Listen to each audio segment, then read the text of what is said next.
कल जो है बिहार के पहले फेज की जो वो वोटिंग हो चुकी है और उस पहले फेज की वोटिंग में जो करीब 122 सीटें यानी कि 243 सीटों में से जो है करीब 122 सीटें यानी कि आधे आधे जो सीट्स हैं उन पे जो है वोटिंग पहले फेज की जो है कल बिहार के अंदर जो हो चुकी है। कोई कहीं ये दावा कर रहा है कि उसको जो है कल के दिन 80 सीटें आ रही हैं, तो कोई ये दावा कर रहा है कि उसके अंदर जो है 100 सीटें आ रही हैं। दैट मीन्स किसी ने बाजी मार ली तो किसी को लग रहा है कि कहीं ना कहीं जो हमारी बात जो है सरकार में आने की जो है वो पक्की हो चुकी है। तो कॉन्फिडेंस जो है हर पार्टियों का जो है अपने लेवल पर हो चुका है कल के चुनाव, कल के टर्नओवर को देख के। क्योंकि कल का जो वोटिंग टर्नआउट आया है, इलेक्शन कमीशन ने जब उसको जारी किया तो ये अब तक के बिहार में सबसे बड़ा वोटर टर्नआउट निकला है। क्योंकि पहले फेज की वोटिंग में इतने ज्यादा बड़े पैमाने पे जो है लोगों ने वोट किया है, लोग और भी ज्यादा मात्रा में जो है लोग घरों से आए हैं।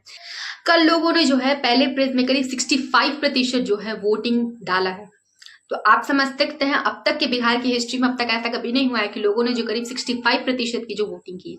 अच्छी बात है कि लोग जो है अपने मतदान का जो है बहुत अच्छा उपयोग कर रहे हैं, लोग उसके इंपॉर्टेंस को समझ रहे हैं। सरकार बनाने में जो अपनी भागीदारी में पूरी तरीके से लोग जो है बिहार के लोग जो है इसमें हिस्सा ले रहे हैं और बढ़ चढ़ के जो वोटिंग कर रहे हैं। आप तमाम सारे बिहार के जिलों की बात कर लीजिए, तमाम सारे इलाकों की बात कर लीजिए, हर जगह से जो इस तरीके की तस्वीरें आई। आप मुजफ्फरपुर की बात कीजिए, आप समस्तीपुर की बात कीजिए, गोपालगंज की बात कीजिए, हर जगह से तस्वीरें जो इस तरीके की सामने है कि लोग कतारों में जो सुबह से लेकर शाम तक जो पोलिंग बूथ पे जो है लोगों की लंबी लंबी लाइनें दिखी। आप क्या महिला बोलेंगे, क्या बुजुर्ग बोलेंगे, क्या युवा शक्ति बोलेंगे, क्या फर्स्ट टाइम वोटर्स बोलेंगे, हर एज के लोग जो है आपको पोलिंग बूथ से सुबह से लेकर जो है शाम तक अलग अलग जगहों पे, बिहार के अलग अलग जगहों पे जो है आपको पोलिंग बूथ पे देखते। इलाकों का जो वोटिंग टर्नआउट जो है वो करीब मोर देन 60% से रहा। और वैसे भी अगर मैं बिहार की राजधानी पटना की बात करूं तो पटना में जो वोटिंग टर्नआउट इन अराउंड जो है आधा प्रतिशत यानी कि 50 to 55% जो है वहां का वोटिंग परसेंटेज रहा। पहले ये इल्जाम भी लगाए जाते थे कि वोटिंग होने के बाद जो है रात में करीब जो आंकड़े बढ़ जाते थे, पर इस समय जो इनपुट पर मिनट जो है अपडेट किया जा रहा था तो लगातार जो है लोगों को अपडेट मिल रहा था कि कितने प्रतिशत वोटिंग कहाँ हुई, कितने महीने ऑनलाइन प्लेटफॉर्म से और अलग अलग जगह पे जो है अपने अपडेट कर रहा था लोगों को कि कितने प्रतिशत वोटिंग हुई, कहाँ हुई, कैसी हुई, जिस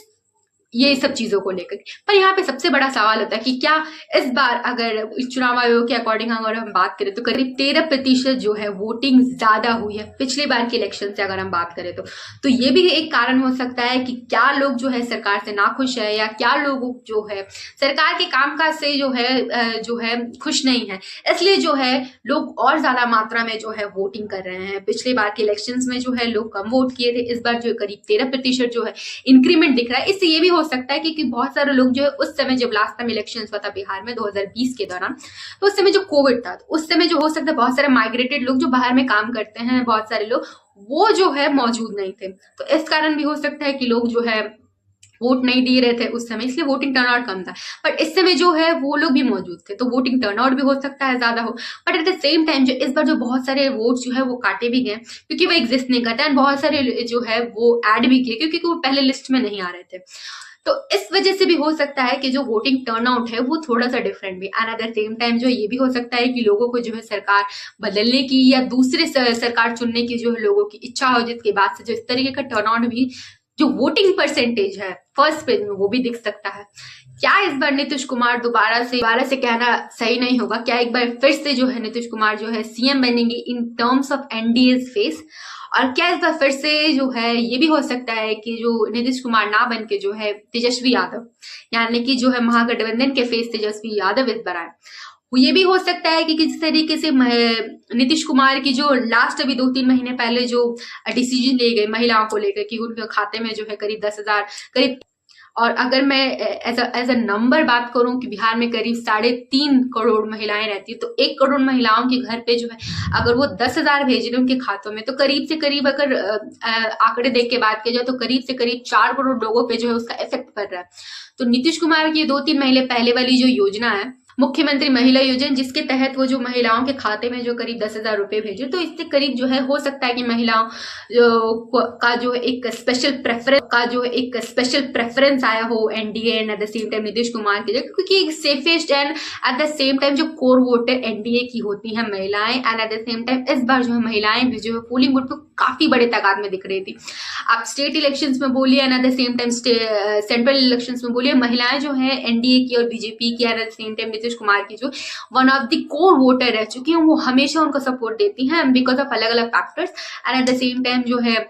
नीतीश कुमार ने बिहार में शराबबंदी भी की, तो हो सकता है इन सब चीजों से एट द सेम टाइम अभी 10,000 रुपए भी खाते में आए, तो उन सब के कारण हो सकता है कि ये कोर वोटर जो है नीतीश कुमार की जो है उन्हें मोर ज्यादा प्रेफर कर गई। सेकंड चीज ये भी हो सकती है कि किस तरीके से जो पेपर लीक्स हो रहे हैं, किस तरीके से जो है एम्प्लॉयमेंट से कोई भर्तियां नहीं आ रही हैं, और भी सारे मुद्दे हैं जो एजुकेशन हेल्थ रिलेटेड है। तो बहुत सारे युवा and at the same time youth generation, क्योंकि आज के यूथ जनरेशन हर चीज में जो है चीजें जो है वो जानता है, वो नेट भी चला रहा है, वो अपने आसपास भी देख रहा है। एंड बिहार का जो यूथ परसेंटेज है वन ऑफ द हाईएस्ट है, अगर पूरे स्टेट में उसको कंपेयर किया जाए तो सबसे ज्यादा युवा पॉपुलेशन जो है बिहार की, करीब 28% जो है यंग जनरेशन जो है इस बार वोटिंग कर रही थी बिहार के अंदर। तो ये भी हो सकता है कि एजुकेशन हेल्थ इंफ्रास्ट्रक्चर, उसके साथ साथ पेपर लीक और अनएम्प्लॉयमेंट वाले केसेस और इस तरीके से चीजें जो है उस बेसिस पे जो है युवा शक्ति ने जो है वोट किया हो, और हो सकता है वो चीज जो सरकार के फेवर में भी जा सकती है और वो एट द सेम टाइम सरकार के अनफेवर में भी जा सकती है, वो तेजस्वी यानी कि आरजेडी के फेवर में जा सकती है। क्योंकि जिस तरीके से इस पूरे चुनाव में जो है आरजेडी की तरफ से जो तेजस्वी यादव है, यानी कि जो मुख्यमंत्री के मेन फेस है तेजस्वी यादव, आरजेडी के बड़े नेता, उनका जो मेन फोकस इस बार के इलेक्शंस में रहा हो किस तरीके से यूथ को जो है अपने अंदर लेकर आए। उनके रैलियों में यूथ दिखते थे, तो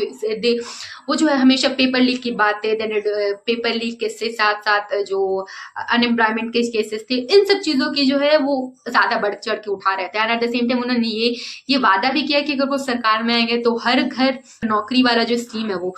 करेंगे, क्योंकि वो जो पिछले बार जब सरकार में थे उन्होंने करीब ऐसा दावा किया कि उन्होंने 5 लाख नौकरियां दी, और जब वो इस बार फिर से अगर वो सरकार में आते हैं तो हर घर नौकरी वाला जो स्कीम है वो फिर से उसको जो है चालू करेंगे और लोगों को जो है उसके तहत जो है लोगों को हम बेसिकली युवाओं को जो है रोजगार देंगे। But at the same time Nitish Kumar भी उसका पलटवार करते हैं कि हमारा बिहार का सालाना बजट भी उतना नहीं है कि हम उस चीज को एफोर्ड नहीं कर सकते। ये चीज तो दूसरी बात है, बट मेन उनका फोकस था युवा। And at the same time अगर नीतीश कुमार की बात करें तो उनका मेन फोकस था वुमेन। इसमें जो है तीसरी कैंडिडेट के तौर पे जो है आप कह सकते हैं प्रशांत किशोर, तो he is an educationalist, but उसके साथ साथ जो इस पूरे बिहार चुनाव में जो बढ़ चढ़ के वो भी शामिल हो रहे थे। And at the same time उनकी पार्टी ने जो है बढ़ चढ़ के चुनाव प्रचार किया that they are also one of the major leading face. तो इनका असर इलेक्शंस में होगा कि नहीं, ये करीब जो है 14 नवंबर को जो वो पता चल जाएगा, क्योंकि सेकेंड प्लेस के इलेक्शन जो है वो करीब 11 नवंबर को होने और 14 तारीख को जो इसके रिजल्ट आएंगे, क्या असर होगा, कितने वोट उन्होंने काटे, क्योंकि वोट तो वो काटने ही वाले। And at the same time जो है के वरिष्ठ नेता रह चुके तेजस्वी यादव के भाई यादव, उन्होंने भी अपनी नई पार्टी बनाई है। तो एट द सेम टाइम जो है बहुत सारे लोग जो है वो वोट भी काटने वाले। And at the same time जो इस बार बहुत सारे स्टार प्रचारक जन सेलिब्रिटीज टाइप लोग भी जो है इस बार बहुत सारे जो है चुनाव लड़ रहे थे। आप पवन सिंह की बात करिए, फिर केसारी लाल की बात करिए, मैथिली ठाकुर जैसे तमाम सारे स्टार प्रचारक भी थे। And at the same time वो अलग अलग जगह से, बिहार के अलग अलग जगह से जो है वो चुनाव भी लड़े थे। तो इनका क्या असर होता है इस इलेक्शन पे, वो 14 तारीख को जो है वो पूरी तरीके से पता चल जाए कि क्या इनकी जनसभाओं में सिर्फ लोग ही आ रहे थे या सिर्फ वोट भी कर रहे थे लोग, या सिर्फ लोग सिर्फ इन्हें देखने आ रहे थे। क्योंकि बहुत सारे बड़े बड़े नेताओं की रैली में जो है भीड़ जरूर होती है, लोग आते जरूर है पर लोग वोट नहीं देते उन्हें, वो वहीं पे बता देते हैं कि हम इन्हें वोट देने नहीं, हम बस इन्हें देखने आए हैं।